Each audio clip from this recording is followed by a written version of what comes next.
खबरों के कई पहलू होते हैं और हर पहलू पर अलग अलग नजरिया और उसकी बारीकियां।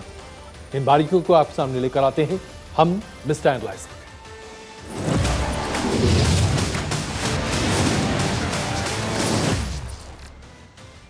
मिस्टर एनालाइजर में आज किन विषयों पर हम आपके सामने प्रस्तुति लेकर आ रहे हैं और डिटेल्स। सबसे पहले आज हम बात करेंगे भारतीय जनता पार्टी की चुनावी रणनीति की। इस चुनावी रणनीति में हम आपको यह भी बताएंगे कि कैसे हिंदुत्व होना अपने आप में बहुत महत्वपूर्ण है भारतीय जनता पार्टी के एजेंडे में। इसके बाद हम बात करेंगे परमाणु जंग की कि क्या परमाणु युद्ध के समय एक न्यूक्लियर पिल खाया जा सकता है, क्या आयोडीन आपकी सुरक्षा में सामने आ सकता है। फिर हम विश्लेषण करेंगे नए भारत के नवनिर्माण की, जो प्रधानमंत्री नरेंद्र मोदी की अगुवाई में हो रहा है। नवनिर्माण यानी कि भारत का एक बार फिर पुनरुत्थान, मंदिरों के साथ साथ हिंदुत्व की स्थापना, यह अपने आप में बहुत बड़ी बात है। और आखिर में आपके सामने प्रस्तुत करेंगे क्या वो दिन दूर नहीं जब हम हवाई टैक्सी में उड़ान भरेंगे, मोटरसाइकिल हवा में उड़ेगी और हम जमीन पर नहीं बल्कि अब आसमान में ट्रैफिक जाम देखेंगे। ये तमाम बातें आपके सामने, लेकिन सबसे पहले आज का महत्वपूर्ण मुद्दा गुजरात का चुनाव। ऐसा लगता है कि भारतीय जनता पार्टी ने अभी से ही अमली जामा से पहनाना शुरू कर दिया है। सब कुछ तैयार हो चुका है।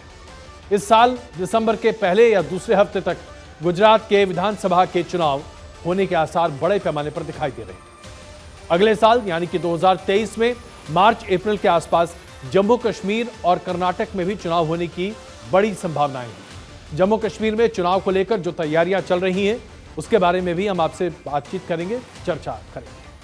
अगर आप पूरे मानचित्र को देखें तो ऐसा लगता है कि भारतीय जनता पार्टी एक ऐसी इलेक्शन मशीन बन चुकी है जो हर राज्य में चुनाव के आसार दिखने के साथ ही अपनी पूरी तैयारी शुरू कर देती है और विपक्ष कहीं आसपास दिखाई ही नहीं देता। क्या मजबूरी है विपक्ष की कि विपक्ष चुनाव को उतनी सीरियसली या गंभीरता से लेता ही नहीं है। चलिए सबसे पहले बात करते हैं गुजरात की। गुजरात में गौरव यात्रा शुरू कर दी गई है। आज से उसकी शुरुआत हुई। 12 तारीख यानी कि आज से शुरू हुई गौरव यात्रा 144 विधानसभा सीटों से होकर गुजरी। गुजरात के 4 कोने से गौरव यात्रा निकल रही। आप जरा सोचिए, अभी गुजरात चुनाव के बारे में कहीं कोई चर्चा नहीं है। गुजरात चुनाव को लेकर अभी तक चुनाव आयोग ने तारीखों का ऐलान नहीं किया है, कोई मीटिंग नहीं हुई है।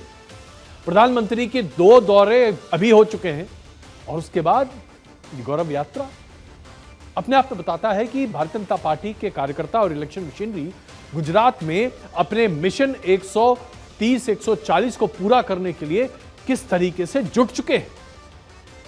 जम्मू कश्मीर में भी मंत्रियों के दौरे शुरू हो गए। कर्नाटक में जन संकल्प यात्रा शुरू हो गई। कर्नाटक में चुनाव के आसार अभी है ही नहीं। 1 साल से ज्यादा का असेंबली का कार्यकाल बचा हुआ है साथ, लेकिन भारतीय जनता पार्टी अभी से इलेक्शन मोड में दिखाई देगी। चुनावी मशीनरी पूरे तरीके से ऑटो पायलट पर चल रही है और यही वजह है कि जब आप भारतीय जनता पार्टी के चुनावी रणनीतिकार और उनके चुनावी सरमोर को देखेंगे तो आपको लगता है कि भाई ये मशीनरी तो ऐसे काम कर रही है जैसे कि कहीं कुछ दुविधा ही नहीं है। 7 से 8 हफ्ते तक 20 जिलों का दौरा करेंगे और 60 मंत्री कर्नाटक में मुख्यमंत्री और पूर्व मुख्यमंत्री के कमान को आगे बढ़ाते हुए दिखाई देंगे और जनता से संवाद करेंगे। आप जरा इसका स्केल देखिए साहब। गुजरात में दिसंबर में विधानसभा के चुनाव होंगे 182 सीटों पर, इसलिए भारतीय जनता पार्टी गुजरात में गौरव यात्रा निकाल रही है। गुजरात में गौरव यात्रा निकालने का यह प्रायोजन क्या है, जब हम आपको समझाएंगे तो आप समझेंगे कि भारतीय जनता पार्टी की रणनीति दरअसल क्या है। गुजरात में भारतीय जनता पार्टी 5 गौरव यात्रा निकालने जा रही है। सभी यात्राएं 7 से 9 दिनों तक चलने वाली हैं। 182 में से 144 विधानसभा की सीटों को इन यात्राओं के जरिए कवर किया जाएगा और वहां पर जन जागरण अभियान चलाया जाएगा। 27 साल के विकास को बताने में भारतीय जनता पार्टी इसी तरीके से सफल होगी। हर यात्रा की जिम्मेदारी एक बड़े नेता को दी गई है। मंत्रियों को पूरे गुजरात की यात्रा करने के लिए कहा गया है। 2017 के चुनाव में जब पहली बार भारतीय जनता पार्टी ने 100 सीट के नीचे अपना प्रदर्शन सामने रखा था, 99 सीट जीतकर, तो भारतीय जनता पार्टी ने उसी समय स्थित तय कर लिया था कि अगला चुनाव जो कि 2022 में होने जा रहा है उसमें 2/3 बहुमत से भी आगे निकलेंगे। और यही वजह है कि आज आप भारतीय जनता पार्टी की इतनी विस्तृत तैयारी गुजरात में इतने बड़े पैमाने पर देख रहे हैं। ये गौरव यात्रा सिर्फ द्वारकाधीश की गौरव यात्रा नहीं है। ये गौरव यात्रा सिर्फ गुजरात की गौरव यात्रा नहीं है। ये गौरव यात्रा देश के गौरव यात्रा की है। और ये देश के गौरव यात्रा इसलिए है कि ये गौरव जो दुनिया में स्थापित करने में भारत के यशस्वी प्रधानमंत्री ने कार्य किया है, उसकी गंगोत्री भी गुजरात की धरती है। यह भी हमको याद रखना चाहिए। तो आप देखिए किस तरह से भारतीय जनता पार्टी का पूरा इलेक्शन मशीन गुजरात में काम कर रहा है।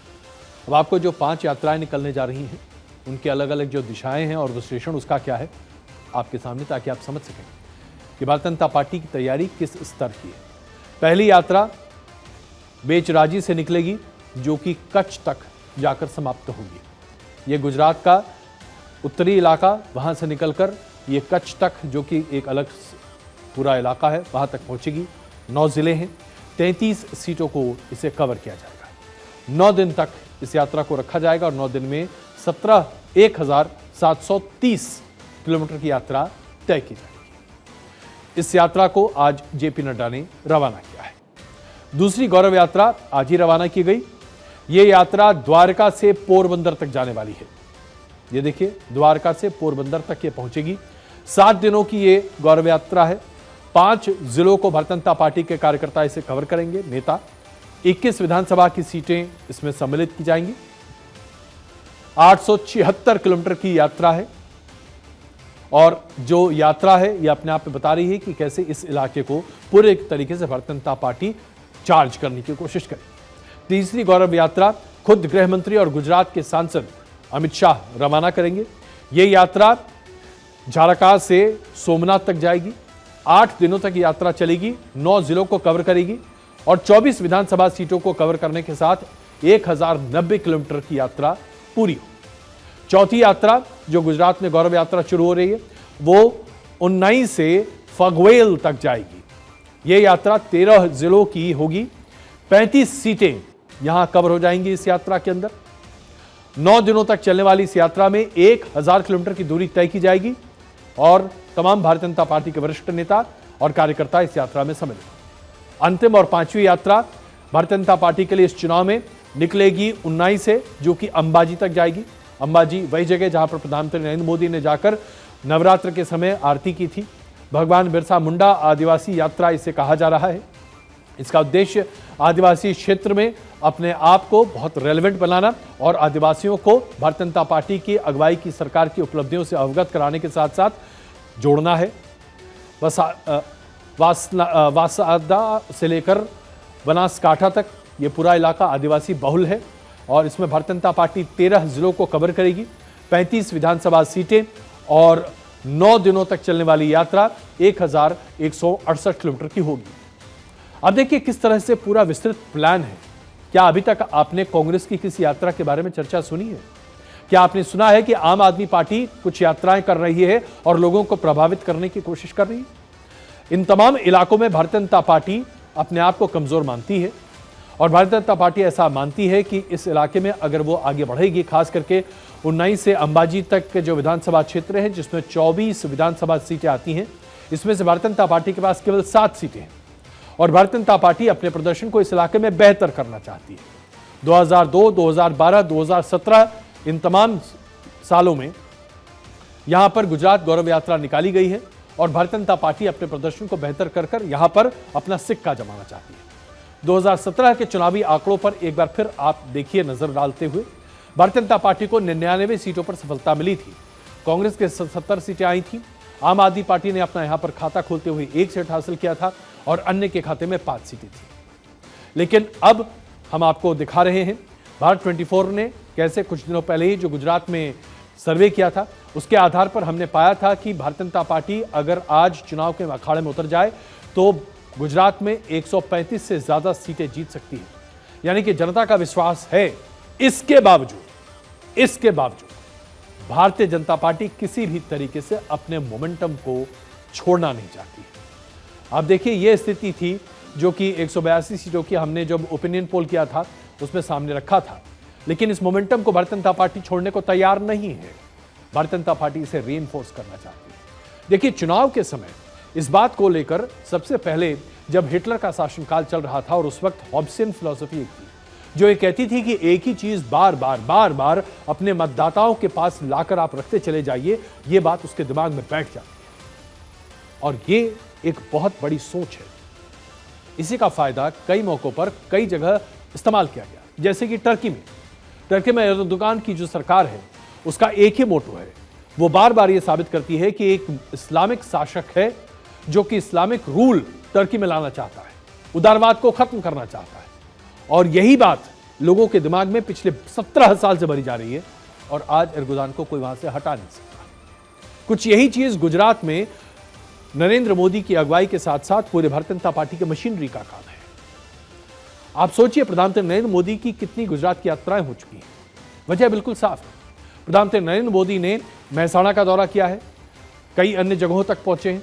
9 अक्टूबर को प्रधानमंत्री नरेंद्र मोदी का दौरा था। महसाणा की 7 सीटों में से 5 पर भारतीय जनता पार्टी का कब्जा था। प्रदर्शन बेहतर करना है। महसाणा के 2 सीटों पर कांग्रेस का कब्जा था। मोढेरा और सूर्य मंदिर में लाइट एंड साउंड शो का वहां पर आयोजन किया गया। मोढेरा और महसाणा के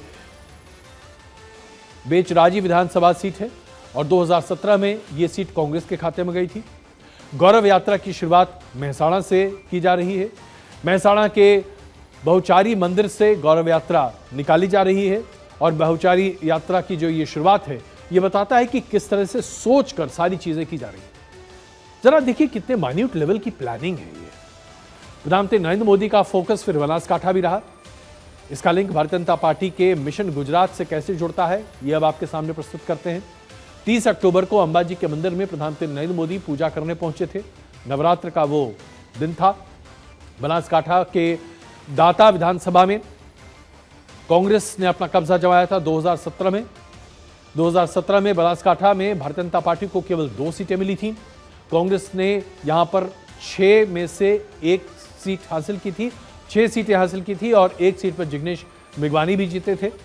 2021 में जिग्नेश मेघवानी भारतीय जनता पार्टी में शामिल हो गए हैं, लेकिन फिर भी से 6 सीटें जो कांग्रेस के खाते में गई हैं उस 6 सीट को न्यूट्रलाइज करने के लिए प्रधानमंत्री नरेंद्र मोदी ने अपनी पूरी यात्रा यहां पर की है। 11 अक्टूबर को प्रधानमंत्री नरेंद्र मोदी राजकोट की यात्रा पर थे। राजकोट की राजनीतिक महत्व को समझिए। राजकोट में 11 अक्टूबर को जब प्रधानमंत्री नरेंद्र मोदी मौजूद थे तो उस जिले में कांटे का मुकाबला कांग्रेस और भारतीय जनता पार्टी के बीच में है। राजकोट में 11 विधानसभा की सीटें हैं। 2017 में 6 सीटों पर भारतीय जनता पार्टी जीती थी और 5 पर कांग्रेस। राजकोट पश्चिम गुजरात की सत्ता का केंद्र माना जाता है और इसीलिए विजय रूपाणी यहां से जीते भी थे। अब राजकोट में अगर अपना स्कोर बेटर करना है और वहां पर लक्ष्य 135 हासिल करना है तो उसके लिए राजकोट की सभी सीटें जीतना आवश्यक है। यानी कि प्रधानमंत्री नरेंद्र मोदी ने हाल फिलहाल में जो यात्राएं की हैं गुजरात की, उन तमाम सीटों को कवर किया है जहां 2017 में भारतीय जनता पार्टी को हार का सामना करना पड़ा था। इसे आप कहते हैं चुनावी विश्लेषण। जम्मू कश्मीर की जरा बात करते हैं। जम्मू कश्मीर में भारत 24 ने आपको यह जानकारी दी थी कि जम्मू कश्मीर के चुनाव मोस्ट लाइकली 2023 के मार्च अप्रैल में हो सकते हैं। इस चुनाव को देखते हुए भारतीय जनता पार्टी की चाल जम्मू कश्मीर में कितनी तेज है जरा आप इसे समझिए। जम्मू कश्मीर में धारा 370 के निष्क्रिय किए जाने के बाद से चुनावी परिसमन पूरी तरीके से हो चुका है। जम्मू कश्मीर में अब 90 विधानसभा सीटें हैं और कश्मीर घाटी में 47 सीटें हैं, जम्मू में 43 सीटें हैं। पिछले चुनाव में भारतीय जनता पार्टी पीडीपी के साथ मिलकर दूसरी बड़ी पार्टी बनी थी और पीडीपी से सरकार बनाई भी गई थी, लेकिन वो सरकार गिर गई थी। भारतीय जनता पार्टी इस बार बहुत ही एहतियात के साथ अपने कदम आगे बढ़ा रही है। इसलिए भारतीय जनता पार्टी अभी से ही 60 मंत्रियों को जम्मू कश्मीर की यात्रा पर रवाना कर रही है। भारतीय जनता पार्टी का यह मेगा आउटरीच कार्यक्रम है। 42 दिनों में 60 मंत्री जम्मू कश्मीर की यात्रा करेंगे। 20 जिलों में लोगों से संवाद स्थापित करेंगे और सरकार की उपलब्धियां लोगों तक पहुंचाएंगे। केंद्रीय मंत्री संजीव बलियान की दौरे की शुरुआत अभी से ही हो चुकी है। भारतीय जनता पार्टी के मंत्रियों के फीडबैक जो आएंगे उसके आधार पर चुनावी रणनीति को तैयार किया जाएगा। ये जो पूरी तैयारी है ये सिर्फ 2023 के लिए नहीं है, 2024 में भी इसे इसी तरीके से आगे बढ़ाया जाएगा। भारतीय जनता पार्टी न केवल चुनावी विधानसभाओं की तैयारी कर रही है, बल्कि 2024 के लोकसभा की पूरी तैयारी भी आज से कर रही है। भारतीय जनता पार्टी इसके साथ साथ बुजुर्गों को साधने में भी लगी हुई है, क्योंकि हिंदुस्तान की एक बहुत बड़ी आबादी है, जहां 13 करोड़ हिंदुस्तानी हैं, जो 2024 के लोकसभा के चुनाव में सीनियर सिटीजन कैटेगरी में जाने वाले हैं। ये वो लोग हैं जो अब अपनी नौकरियों को छोड़कर, क्योंकि रिटायर कर चुके हैं, उन्हें आप बुजुर्ग की श्रेणी में रखेंगे। और ये 2019 में नहीं थे बुजुर्ग, इनका वोट शेयर बढ़ जाएगा। तो भारतीय जनता पार्टी ने इसको लेकर भी प्लान शुरू कर दिया है। 10 प्रमुख राज्यों पर फोकस किया जा रहा है, जहां 60 साल से ज्यादा के उम्र के लोग हैं। इनकी संख्या 50 लाख है। इन राज्यों में जहां फोकस किया जाएगा वो है राजस्थान, बिहार, मध्य प्रदेश, महाराष्ट्र, तमिलनाडु, कर्नाटक, उत्तर प्रदेश, आंध्र प्रदेश, तेलंगाना और पश्चिम बंगाल। तो कुछ इस तरीके से पूरी तैयारी की जा रही है कि 2019 में 144 सीटें जो लोकसभा में भारतीय जनता पार्टी ने हारी थी, वहां पर अभी से रैलियों का आयोजन हो रहा है। साहब 2 साल बचे हैं अभी चुनाव में, लेकिन रैलियां अभी से हो रही हैं, ताकि 144 सीटें जिसमें भारतीय जनता पार्टी को शिकस्त मिली थी, उन सभी सीटों पर भारतीय जनता पार्टी एक बार फिर जीत हासिल करने की स्थिति में पहुंच सके। इसके लिए अब जरूरी है कि भारतीय जनता पार्टी इन सीटों पर लगातार अभी काम करती दिखाई दे। इसके साथ साथ भारतीय जनता पार्टी उन सीटों पर भी काम कर रही है जहां वो 30 नंबर पर थी। 144 में से 40 सीटें ऐसी हैं जिसका जिम्मा खुद प्रधानमंत्री नरेंद्र मोदी ने अपने खाते में रख लिया है। 40 सीटों पर प्रधानमंत्री नरेंद्र मोदी की मेगा रैली होगी और 104 सीट अमित शाह और जेपी नड्डा के खाते में रखी गई। 2019 के चुनाव में भारतीय जनता पार्टी ने 10 राज्यों में क्लीन स्वीप किया था, यानी कि 50% से ज्यादा वोट शेयर।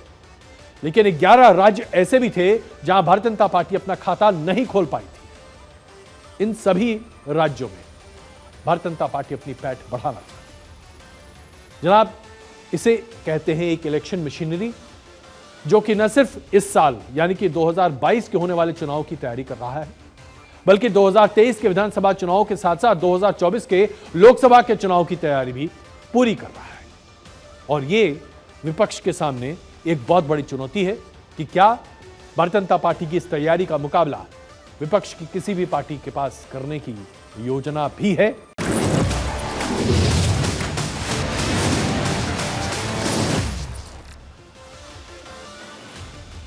पूरी दुनिया में परमाणु युद्ध का खतरा रूस और यूक्रेन की युद्ध की वजह से फैला हुआ है। लोग डरे हुए। और क्या आप जानते हैं कि दुनिया के कोने कोने में अब लोग आयोडीन की गोलियां खरीदने लगे? क्यों ऐसा हुआ? पूरी दुनिया में जो हालात बनते दिख रहे हैं, उसके आधार पर दूसरे महायुद्ध की तैयारियां अब कई देश कर रहे हैं। परमाणु हमले की आशंका भी बताई जा रही है। ऐसे में अमेरिका और यूरोप में बहुत डर है लोगों को। राष्ट्रपति पुतिन और राष्ट्रपति बाइडेन के बयान के बाद परमाणु हमले से बचने के लिए दुनिया भर में एक जबरदस्त होड़ लगी हुई है आयोडीन की गोली खरीदने की। और आयोडीन की गोली की बिक्री इतनी बढ़ गई है कि लोग दंग हो गए। अमेरिकी सरकार ने 2390 करोड़ रुपए की आयोडीन की दवा खरीदने का ऐलान किया है। 2390 करोड़। अमेरिका के इतिहास में पहली बार इतनी ज्यादा आयोडीन की गोलियां खरीदी जा रही हैं। अब आप सोचेंगे, भाई क्यों खरीद रहे हैं आयोडीन की गोलियां? सिर्फ अमेरिका में ही नहीं, यूरोप में भी परमाणु हथियार के इस्तेमाल से बचने के लिए, उसके निकले रेडिएशन से बचने के लिए बड़ी संख्या में लोग बाहर निकल रहे हैं, दवा की दुकानों पे पहुंच रहे हैं और आयोडीन के टैबलेट्स खरीद रहे हैं। रूस और यूक्रेन से सटे तमाम देशों में तो स्थिति बहुत खराब है। पोलैंड की राजधानी वार्सो में तो दवाइयों के वितरण के लिए 600 से ज्यादा डिस्ट्रीब्यूशन सेंटर बनाए गए हैं जो आयोडीन के टैबलेट्स बांट रहे हैं। पोलैंड में सभी 16 प्रोविंसेस में इस तरह के डिस्ट्रीब्यूशन सेंटर्स बनाए गए। मार्कोपोलास्क में 55 लाख आयोडीन की गोलियां भेजी गई हैं। पोमेरेनिया के लिए 40 लाख आयोडीन की गोलियों का स्टॉक रखा गया है। ब्रिटेन ने भी एंटी रेडिएशन दवा बड़े पैमाने पर खरीदनी शुरू कर दी, वहां पर लोग खरीद रहे हैं। और पोटेशियम आयोडाइड की जो टैबलेट है 150 mg वाली, इस दवा को बहुत तेजी से लोग खरीदते जा रहे हैं। पूरे यूरोपियन यूनियन में प्रेस रिलीज सामने रखा गया है और कहा जा रहा है कि यूक्रेन के लिए 55 लाख पोटेशियम आयोडाइड के ये टैबलेट्स आवश्यकता है, उसे भेजना जरूरी है। कहीं यूक्रेन में अगर परमाणु हथियार का इस्तेमाल कर लिया गया तो आयोडीन की गोली काम आएगी। राष्ट्रपति पुतिन और राष्ट्रपति बाइडेन के बयान के बाद आयोडीन की दवा में जो बिक्री की वृद्धि हुई है, इससे लोग हैरान हैं। तो सबसे पहले आपको बताते हैं कि आखिरकार मसला क्या है। 24 सितंबर को पुतिन ने अपने एक बयान में कहा कि हम निश्चित रूप से रूस और अपने लोगों की रक्षा के लिए खतरनाक इस्तेमाल कभी भी कर सकते हैं हथियारों का, क्योंकि हमें अपनी सीमाओं का बचाव करना है। पुतिन के बयान के 13 दिन के बाद जो बाइडेन ने पलटवार करते हुए कहा कि पूरी दुनिया अब जंग के बहुत नजदीक पहुंच चुकी है। दो राष्ट्रपतियों का, जो कि कोल्ड वॉर में एक दूसरे के सबसे बड़े दुश्मन थे, इस तरह का बयान सामने आने के बाद परमाणु जंग की चर्चा पूरी दुनिया भर में बहुत तेज हो गई। दूसरे विश्व युद्ध में परमाणु हथियार से बचने के लिए, उसके रेडिएशन से बचने के लिए आयोडीन का इस्तेमाल किया गया था। उसके बाद से यह धारणा बैठ गई कि भाई अगर परमाणु हथियार, परमाणु लीकेज, परमाणु रेडिएशन से बचना है तो आपको आयोडीन खाना चाहिए। रूस के बीच में जो युद्ध है वह अब 8 महीने लंबा खिंच चुका है। इस बीच रूस के राष्ट्रपति व्लादिमीर पुतिन ने नेटो देशों को और अमेरिका को यह धमकी दी है कि वह जरूरत पड़ने पर एटमी हथियारों का भी इस्तेमाल कर सकते हैं। इससे नेटो देशों में खास तौर से अमेरिका तथा पोलैंड में भय का माहौल छा गया है। दोनों ही देशों में वहाँ की जो लोकल एडमिनिस्ट्रेशन है और वहाँ की जो लोकल हेल्थ सर्विस फैसिलिटीज़ हैं, वह लोगों को iodine tablet, potassium iodine tablet stock करने की सलाह दे रही है। इससे अमेरिका में तो पोटेशियम आयोडाइड की जो टैबलेट है उसकी कीमत कई गुना बढ़ गई है। दरअसल हाल के दिनों में पोटेशियम आयोडाइड यानी कि आयोडीन की टैबलेट की कीमत 100% से ज्यादा बढ़ चुकी है साहब। अब आपको बताते हैं कि आखिरकार आयोडीन को क्यों इस्तेमाल किया जाता है। ऐसा माना जाता है 1945 के बाद से कि जब भी परमाणु रेडिएशन होता है, मान लीजिए कि जैसे कि चेरनोबिल में हुआ या फिर जापान में जब सुनामी आया था और उस वक्त परमाणु संयंत्र जो वहां पर था, जो बिजली पैदा करता था, उसमें से परमाणु रेडिएशन का रिसाव हुआ, तो लोगों को परमाणु रेडिएशन के इम्पैक्ट को कम करने के लिए आयोडीन की गोलियां दी गई। आयोडीन आपके शरीर में जाकर रेडिएशन को कम करने में काफी सार्थक साबित होता है। यह प्रूवन है कि रेडिएशन में इससे मदद मिलती है, लेकिन यह बात अभी तक स्पष्ट नहीं है कि कितने रेडिएशन को से आयोडीन आपको बचाएगा। मान लीजिए कि परमाणु हथियार का इस्तेमाल अगर हो ही जाता है, तो ऐसे में परमाणु हथियार जहां पर गिरता है, अगर छोटा टैक्टिकल वेपन भी है तो 2 किलोमीटर के पूरे रेडियस में तो सब कुछ स्वाहा है, बिल्कुल पिघल जाता है पानी की तरह। अगले 7 किलोमीटर तक के रेडियस में सब कुछ ध्वस्त हो जाता है और उसके अगले 12 किलोमीटर के रेडियस में सब रेडिएशन फैलता है और लोग उसकी वजह से प्रभावित होते हैं और उसके आगे भी रेडिएशन जा सकता है। अब यहां पर यह बात गौर करने की है कि शुरू के लगभग 8 किलोमीटर तक जो रेडिएशन फैलेगा उससे आयोडीन खाने से आपका बचाव नहीं होगा। आयोडीन खाने से बचाव तभी होगा जब आप 8 किलोमीटर से ज्यादा की दूरी पर हैं और जहां रेडिएशन का असर कम हो रहा है। तो आयोडीन खाने मात्र से परमाणु हथियार से निकले रेडिएशन से आप बच सकते हैं, यह धारणा अपने आप में गलत है। माइनर रेडिएशन लीक में आयोडीन की टैबलेट्स काम आती है, लेकिन मेजर रेडिएशन लीक्स में ऐसी कोई भी बात अभी तक तथ्यात्मक रूप से साबित नहीं है। इसलिए कृपा करके हिंदुस्तान में कम से कम आयोडीन की गोलियां मत खरीदना शुरू कर दीजिए, यह आपके लिए आवश्यक नहीं है। इस तरह की खबरें आप बड़े पैमाने पर पढ़ रहे होंगे, इन्हें आप पढ़िए। यह ठीक वैसा ही है जैसे कोरोना काल में कहा गया था कि रेमडेसिविर का इंजेक्शन ले लीजिए, कोरोना नहीं होगा। न जाने कितने हजारों लाखों लोगों को रेमडेसिविर के इंजेक्शन दिए गए, जबकि उसका कोरोना से कोई लेना देना था ही नहीं। यही आपको हम बताना चाहते हैं। कई बार ऐसे इस तरह की धारणाएं बन जाती हैं जो बताती हैं कि आपको अमुक दवा खा लीजिए और सब कुछ बचाव हो जाएगा, लेकिन ऐसा नहीं होता है।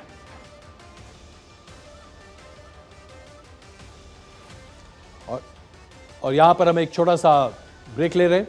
ब्रेक के बाद आपको बताएंगे मंदिरों के पुनर्निर्माण के साथ प्रधानमंत्री नरेंद्र मोदी की छवि में कितना बड़ा इजाफा हो रहा है और क्या प्रधानमंत्री नरेंद्र मोदी के लिए ये लोगों के दिल तक पहुंचने का सबसे आसान रास्ता है।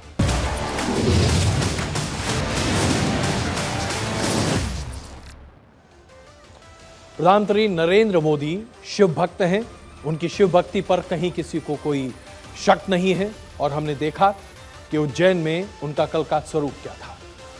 लेकिन ये जो उपासक की उनकी तस्वीर है, सनातन धर्म और आस्था को लेकर साथ चलने की बात है, इस पे वो आज से नहीं बल्कि सालों से काम कर रहे हैं। चाहे राजनीतिक मंच हो, अंतर्राष्ट्रीय स्टेज हो, चुनाव का सत्र हो, हर ऐसे मौके पर प्रधानमंत्री नरेंद्र मोदी अपनी आस्था को अपने साथ लेकर चलते हैं और इसमें कहीं कोई दुविधा नहीं दिखाई देती। प्रधानमंत्री नरेंद्र मोदी जब भी किसी मंदिर में पहुंचते हैं तो उन्हें देखने के बाद कोई भी व्यक्ति ये अपने मन में नहीं कह सकता कि तन मन धन से पूरे तरीके से सनातनी अवतार में प्रधानमंत्री नहीं है। प्रधानमंत्री नरेंद्र मोदी की ये सबसे बड़ी खासियत है कि सनातनी संस्कृति और भारतीय सभ्यता और संस्कृति के परिचायक के तौर पर, चाहे उनकी वेशभूषा की बात की जाए, चाहे उनके मनोयोग की बात की जाए, चाहे उनकी आस्था और विश्वास की बात की जाए, वो तन मन धन से एक उपासक के तौर पर दिखाई देते हैं और उनकी छवि से भारतीयता, भारतीय संस्कृति और सभ्यता पूरे तरीके से टपकती हुई दिखती है। हम आपको बताना चाहते हैं कि प्रधानमंत्री नरेंद्र मोदी ने अपने 8 साल के इस कार्यकाल में 9 ऐसे अवसर देश के सामने रखे हैं जहां पर उन्होंने भारतीय मंदिर का नवनिर्माण, पुनर्निर्माण कराया है और उसका लोकार्पण किया है। अगर आप देखें तो सिर्फ लोकार्पण मात्र से क्या उनके राजनीतिक परिवेश को मदद मिलती है? नहीं, ऐसा नहीं है। लेकिन एक बात है, प्रधानमंत्री नरेंद्र मोदी की यह छवि हिंदू मानस पटल पर बहुत गहराई से काम करती है। एक प्रधानमंत्री जब आप देखते हैं तो आपके जहन में एक तस्वीर उभरती है।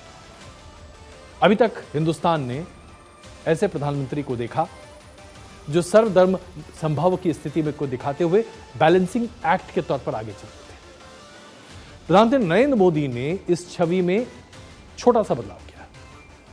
प्रधानमंत्री नरेंद्र मोदी अपने सनातनी धार्मिक छवि को सामने रखने में जरा भी गुरेज नहीं करते और जो मेन स्टे हिंदू माइंडसेट है, इस माइंडसेट को ये बात बहुत अपील करती है और करे भी क्यों ना।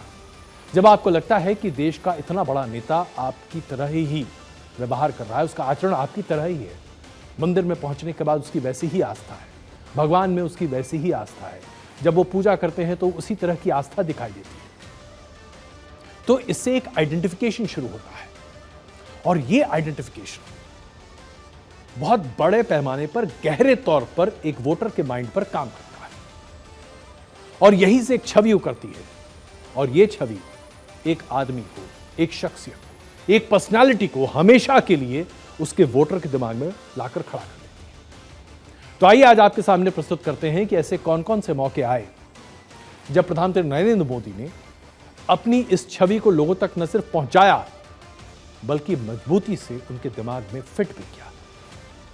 आप इसे राजनीति का हिस्सा कह सकते हैं, लेकिन यह राजनीति से आगे की बात है। यह बात है लोगों के माइंडसेट में हमेशा के लिए अपने लिए जगह बनाना और यह एक राजनेता का धर्म है।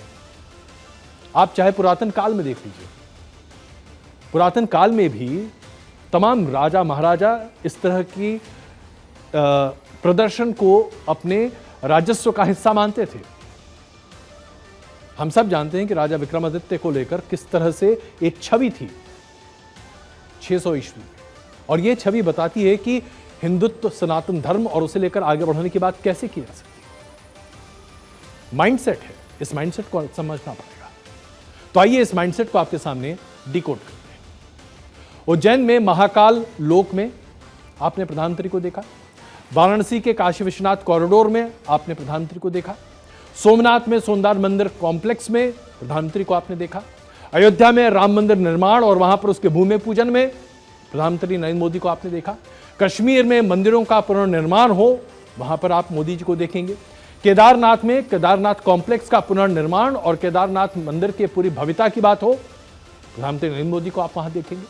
उत्तराखंड में चार धाम प्रोजेक्ट, जिसके जरिए आप श्रद्धा के एक पूरे कोण को सामने रखते हैं, जनमानस को आकर्षित करते हैं, प्रधानमंत्री नरेंद्र मोदी का पेट प्रोजेक्ट माना जाता है। बहरीन, मिडिल ईस्ट में श्रीनाथ जी का मंदिर का पुनर्निर्माण हो, प्रधानमंत्री नरेंद्र मोदी उसका अनावरण करते हैं। अबू धाबी में हिंदू मंदिर की आधारशिला रखनी जानी हो, प्रधानमंत्री नरेंद्र मोदी इसे करते हुए दिखते हैं। आप सोचिए, ये 9 बड़े काम एक प्रधानमंत्री के द्वारा उनके ओज को अगर सामने रखता है तो ये माइंडसेट लोगों के दिमाग में कितना गहरा बैठता है। चलिए अब आपको बताते हैं आगे क्या क्या इसमें स्थिति। उज्जैन के महाकाल में महाकाल लोक का प्रधानमंत्री नरेंद्र मोदी ने लोकार्पण किया। गर्भगृह में महाकाल शिवलिंग की पूजा अर्चना की, त्रिपुंड लगाया, आरती की, रुद्राक्ष धारण किया। ये छवि सनातन धर्म के एक मूलभूत व्यक्ति के जहन में हमेशा घुसने वाली छवि है और वहीं रहेगी। साथ हिंदुस्तान हिंदू बहुसंख्यक है और प्रधानमंत्री नरेंद्र मोदी अपने धार्मिक आचरण से हर व्यक्ति के दिल में इसी तरीके से अपनी जगह हमेशा के लिए सुरक्षित करते हैं। 1234 में महाकाल मंदिर को इल्तुतमिश ने ध्वस्त किया था। 1734 में रणोजी सिंधिया ने इसे एक बार फिर से पुनर्जीवित किया था। प्रधानमंत्री नरेंद्र मोदी ने 47 एकड़ के इस बड़े कॉम्प्लेक्स में अब महाकाल लोक को जनता के लिए समर्पित किया है। आप कनेक्शन देखिए। अब आइए काशी की बात करते हैं। प्रधानमंत्री नरेंद्र मोदी ने काशी से अपने आप को सांसद के तौर पर प्रस्तुत किया। लोगों ने उनका भव्य स्वागत किया। अपने आप को गंगा पुत्र कहते थकते नहीं है प्रधानमंत्री नरेंद्र मोदी। मां गंगा ने बुलाया है, आप देखिए उनका सबसे बड़ा पेट लाइन है। बाबा विश्वनाथ के दरबार में हमेशा पहुंचते हैं। 2019 में काशी विश्वनाथ कॉरिडोर प्रोजेक्ट का अनावरण किया, उसे लॉन्च किया। 2021 में इस पूरे रेनोवेशन का लोकार्पण किया। विश्वनाथ मंदिर से गंगा घाट तक का कॉरिडोर बनवाया। अब इसके इतिहास में चलिए। विश्वनाथ मंदिर को आघात किसने पहुंचाया? औरंगजेब ने 1669 में इस मंदिर को तोड़ा गया था।